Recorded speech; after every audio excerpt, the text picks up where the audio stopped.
Hello there, this is a great little video of what's an above ground pool look like. And some people say above ground pool, am I getting a doughboy? Well, if you look at the picture, you can tell it's not a doughboy pool.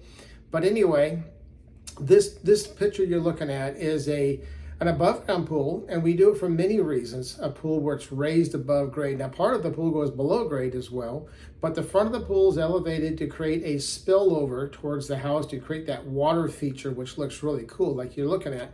So the idea of that is you're going to have the water running, spilling every day, trickling down the tile or the stone or whatever it might be, and it creates a really cool water feature look. Now, some of the pools that we elevate up, we have an acrylic wall across there so you can see right into the pool.